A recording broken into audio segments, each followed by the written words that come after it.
Thanks for clicking on Wayne.com for the Week 7 edition of Inside the Zone. Only 3 more games before the playoffs hit, which means, of course, conference races are indeed heating up. And that is the case in the NE8. We're going to take a big look at our Highlight Zone Game of the Week. Undefeated Columbia City traveling to Kendallville for a game that'll go a long way in determining the NE8 title. I want to start there. Yes.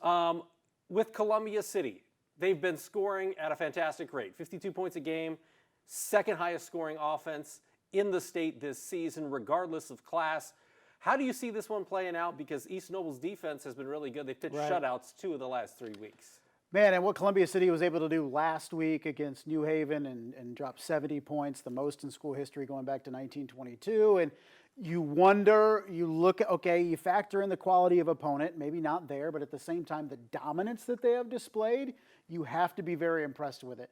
But their biggest challenge by far coming up on Friday in Kendallville.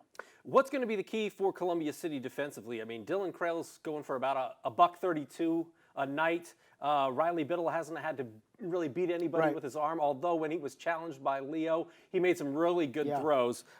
So this is going to be Columbia City, as you alluded to, this is going to be Columbia City's biggest test by far. They played Busco, Plymouth, who's actually looking pretty good coming off that win against Warsaw, Belmont, Huntington North, DeKalb, and New Haven. Those are the teams that they've beaten so far this season. So again, this is going to be the biggest one that they've had. How do they answer the bell in a game like this, knowing that, you know, it's ramped up in terms of importance and ramped up in terms of quality of opponent? And you think that Coach Brett Fox will come into this and tell his team everything throughout this season has built up to the next 2 weeks, East Noble and then Leo. But all the focus is going to go on Friday heading to East Noble. You look at what you need to do to slow down Dylan Krell, and is that the key and forcing Riley Biddle to make some throws, but he was able to do it against Leo.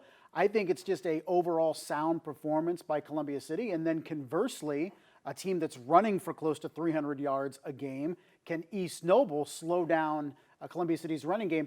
Do they put the pressure on Grayson Esquera? And maybe that's the big question and the big challenge for either team is if Riley Biddle and or Grayson Esquera have to make plays in the passing game, who comes through? Or Grayson Bradbury. Grayson Bradbury. You're getting your NE8 Grayson quarterbacks mixed up. Bradbury.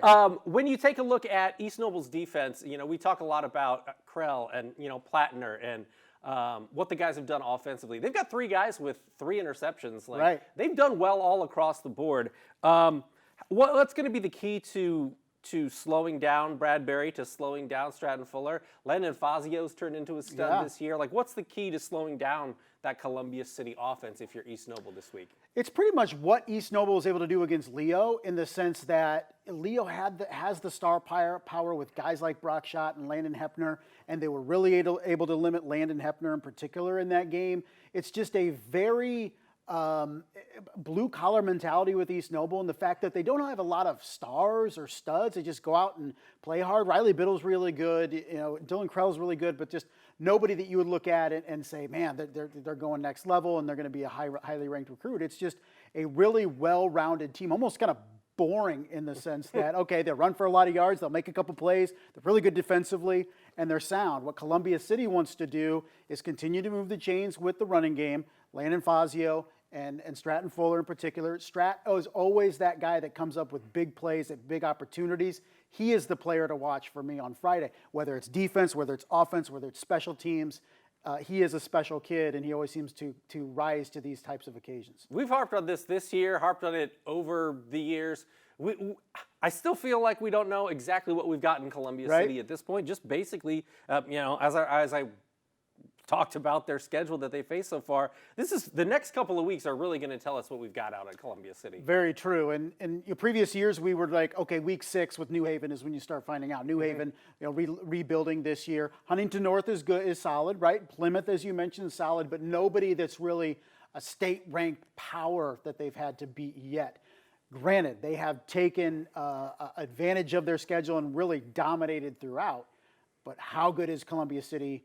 Really, it's no knock on the Eagles. It's just we don't know. Yep, number 5 Columbia City at number 9 East Noble in the 4A rankings. It is going to be your Highlight Zone game of the week. Let's transition to the SAC now. It's rivalry week. Hey, let's go. One of the best weeks of the year. One of the headlining games is definitely going to be Carroll at Homestead. Homestead with a tough loss last week to Snyder, albeit in the rain, albeit without Michael White, but it was 35-0, and Right. certainly, they'd like to play that one again, fully healthy, and also maybe not in the rain. Yeah, right. Maybe a little different. Whereas Carroll, the week before that dominated Snyder in a 30-6 game. So, what's Homestead going to have to do to keep this one close and maybe have a shot in the fourth quarter to win this game? Create some turnovers and hope Michael White's behind center. I mean, he is the guy that can make plays in this offense, whether it's with his arm, whether it's with his legs. He is the key to Homestead to have a shot in this game. Conversely, that defense is going to have to rise to the occasion. It wasn't able to last week against Snyder. Can it do different this week against Carroll? I think that's the key thing. You look at what Nate Starks was able to do on the ground last week, becoming Carroll's all-time leading rusher. Of course, you have Jimmy Sullivan there and Jaden Van Pelt. It's creating some turnovers and getting Michael White back. As much as you look at other guys on that team offensively, they need Michael White back there. I had Nate Starks. I wanted to talk about him. Yes. I feel like we haven't talked about him enough in the last few years. But yeah, to be Carroll's all-time leading rusher, pretty impressive career-wise. He hit that mark last week. But also Jimmy Sullivan, he's got over 500 yards rushing. And we've seen the flashes that we saw from him, I think, his sophomore season, where he was not just solid, but really dynamic. Right. How does Homestead go about corralling him? And, can he elevate this team to a team that can make a run in 6A when it's all said and done? When Jimmy Sullivan is at his best, as we saw a lot of his sophomore season and signs in his junior season, he's a true dual threat guy. Is getting him out of the pocket, allowing him to create some design runs, some draws, some stuff like that with him, and get him in the open field to make plays with his legs. He's deceptively quick, and he's tough to bring down as a quarterback. So I think Carroll's at its best when it really unleashes Jimmy Sullivan to allow Jimmy to be who he is, which is not just a superb passer, but also a guy that can pick you apart on the ground. That's been the key. I think that's going to be the key, too, for Carroll. And you look at their postseason chances and how deep they can go, and it's going to be a key, I think, this week. I think a dual threat, Jimmy Sullivan out in the open field and Homestead trying to corral him. You look at Sam Stewart. Is he that guy that maybe can make a play or two? This outstanding linebacker via Homestead. That's what it's going to take, I think, to keep this game close. Yeah, I think with Sullivan, a lot of it comes down to his accuracy. He was completing over 60% of his passes as a sophomore. Last year kind of dipped down to 54% through 18 touchdowns, 7 interceptions. Yep. He's back to being more efficient, over 60% completion rate again this season, and Yep. that's really been a lot of what has made that Carroll offense so dynamic and efficient. And a lot of it year. comes down to his wide receivers. Last year was really young wide receivers. Right now you have a year older with Jaden Van Pelt and Mason Bauman and guys like that, Brady Rhodes. So maturation of those guys has helped Jimmy Sullivan. Battle of the Bishops. This is a game where last year, I think this was, we talk about, when Lewis hits the playoffs, they kind of flip the switch. I felt like they flipped the switch last year when, Mickey Daring scores a 2-point conversion in overtime to give them a 29-28 win. And you say, ooh, maybe they've got the juice to maybe they've got that championship attitude and muster. Yeah. And this could be another game where, obviously, it doesn't count in the small division standings for Bishop Lewis, but it counts in their heart. It does. They want to beat Bishop Lewis for sure. So how do you approach a game like this if you're Bishop Lewis? Because I feel like it kind of tipped the scale for us last year when it came to Lewis. I think it's a great point, too, because they also had to play Homestead late, that they'll do this year as well. Dropped that one last year that cost them the overall SAC championship, or at least an undefeated season in the regular season. And you look at what that did, the Bishop Dwenger game, and then resetting with that Homestead loss. I think those two things really, really were used to propel them into the playoffs. And now you look at this one, Bishop Dwenger, you feel like they really want this one. Based on how last year's got away, is you feel like Dwenger is in a position that they really want to win this game. You look at Lures and how good they have been. Even last week, they didn't have a lot of offense. I think it was like 150 offensive yards. I know it was a quagmire at Lures Field, but still, it's not a dynamic Lures offense to the sense that you're saying, whoa, that Dwenger defense is going to have a lot of issues containing it. So I think you feel like Dwenger, if they can come in and have a sound game plan, they have a shot in this one. But Lures just seems like that team once again that is it's going to win the small division. Who knows what will happen in the tiebreaker, and then and then who knows what will happen in 3A. But I feel like Dwenger owes them a little bit after last year. Yeah, 50 of those yards last week came on the Daria Williams touchdown run Yeah. for Bishop Luers. So huge chunk yardage in that one that kind of skews the numbers a little bit in terms of offensive productivity. But you take a look at Bishop Luers, and with last week's win against Northside, 10-8, they should win the small division. Yeah. And I know we call AB, it's small division. It's big and small. Yeah, It is what it is. yeah, it's a small division. But they're going to not play Snyder or Carroll again this year. Correct. We were talking about this before the show. It just doesn't feel good. Right. And that's not taking anything away from No. Kyle Lindsey. You can only play the schedule that you get. Right. But it's like, man, it doesn't kind of feel right if they're going to split like a conference championship like they Right. did last year without, for the second year in a row, having to not play Snyder and not play Carroll. Next year it'll change, so every 2 years it swaps. But at the same time, you're correct in that when this came out a couple years ago, we looked at these divisions and said they're uneven. And that was okay, but if you're going to crown a champion and you have 4 of your perennial powers in one division and 1 of your perennial powers in the other division, one of them, the big division winner, is going to have to go through a hell of a lot more than Luers is. All due respect to Wayne and Northside and the rest of them, but Luers is your consistent perennial contender in that small division.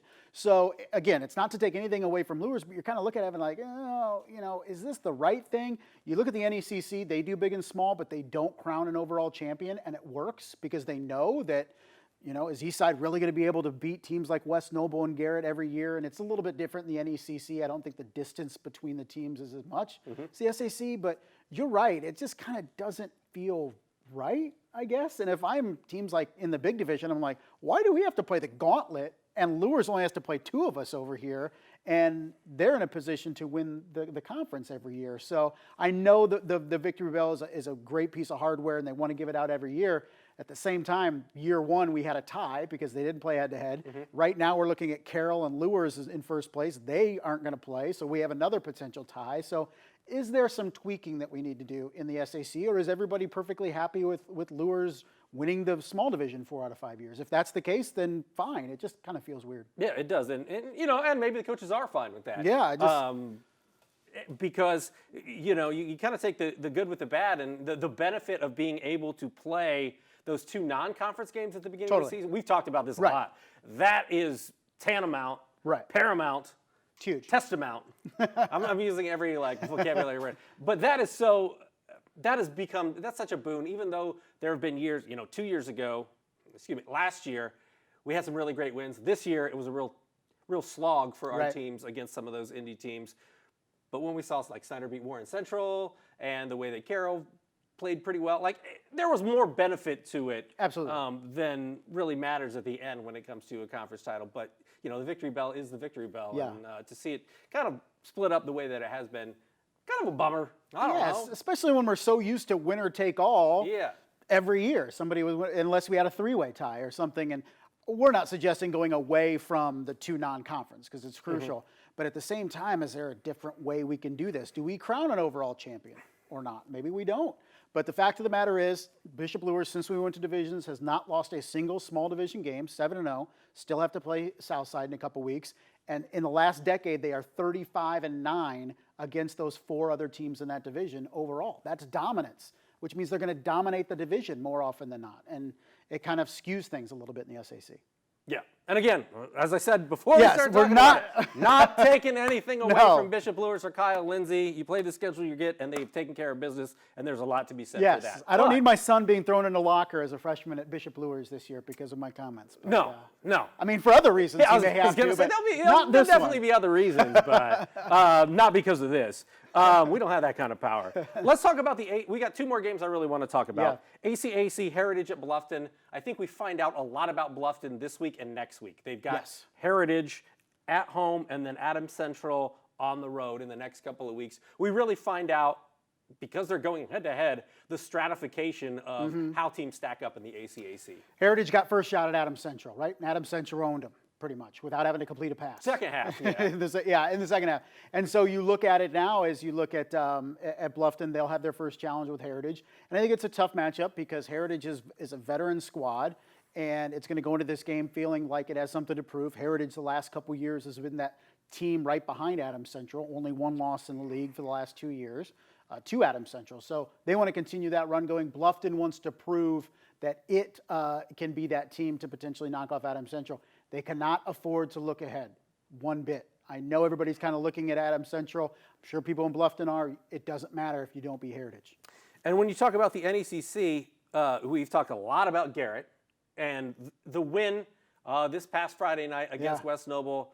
That set things up for them to win the NECC Big Division title. What impressed you about that? Because Garrett now has Fairfield this week. Well, I mean, shutting down Seth Pruitt was huge. I mean, shutting down the entire offense. Pretty good, right? But when you limit Seth Pruitt to, 40-something yards, a guy that had not yet been held under 100 yards all season, let alone held out of the end zone in any game this season, the way Garrett was able to contain him and really show that they can bottle up a really good running game was absolutely impressive. We saw against Lakeland Garrett's ability to slow down defensively a decent passing attack.